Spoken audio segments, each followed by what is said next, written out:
कल्याण डोंबिवली महापालिकेच्या सेवेत दाखल झालेल्या केंद्र सरकारच्या योजनेतून मिळालेल्या ई-बस सध्या कल्याण डेपोमध्ये धुळखात उभ्या आहेत।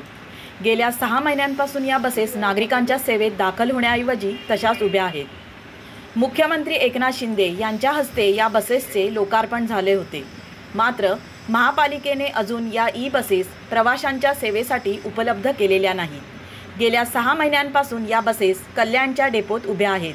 चार्जिंग स्टेशन आणि बसेसच्या रजिस्ट्रेशन काम महापालिकेच्या अधिकारी वर्गाकडून कासवगतीने सुरू असल्याने बसेस प्रवाशांच्या सेवेविना तशाच उभ्या आहेत। या बसेस ज्या ठिकाणी धुळखात उभ्या आहेत, तर एकीकडे जुन्या भंगार पालिकेच्या बसमधून जीव मुठीत घेऊन प्रवाशांना प्रवास करावा लागत आहे, तर दुसरीकडे अशा प्रकारे नागरिकांचा पैसा खर्च करून आणलेल्या बस धुळखात पडल्याने या बसेस भंगार करून विकण्याचा घाट पालिका अधिकाऱ्यांचा असल्याचा आरोप प्रवासी वर्गाकडून केला जात आहे।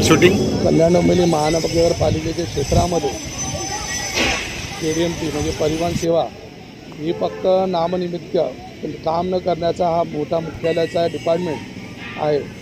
गेल्या डिसेंबरला म्हणजे 6 ते 7 महिन्यापूर्वी ई बस म्हणून इकडे कल्याणमध्ये ती मोठ्या प्रमाणामध्ये गाजावाजा करून तिचा उद्घाटन करण्यात आला होता। पण ऐकण्यात असं आलं आहे की अजूनपर्यंत तिचं रजिस्ट्रेशन झाला नाही। साधी गाडी जरी मोटरसायकल घेतली तरी तिचं रजिस्ट्रेशन 2 ते 4 दिवसामध्ये होतो। या लोकांना 6-6 महिने रजिस्ट्रेशनला लागत आहेत, ही शोकांतिक आहे। सांगायचं तात्पर्य असं आहे की या लोकांचा हा मोठा स्कॅम आहे, हा मोठा व्यवसाय आहे।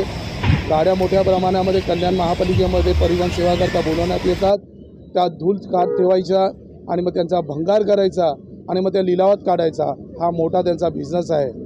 लोकांचा कल्याणकरांचा ज्या पैशांचा जे टॅक्सेशनमधनं जे मोठ्या प्रमाणामध्ये जो टॅक्सेशन भरून नागरिकांच्या ज्या पैशांची वाट लावायला घेतली, अशा या महापालिकेच्या परिवहन सेवेकरता शिवसेना उद्धव बाळासाहेब ठाकरेतर्फे आम्ही निषेध करतो।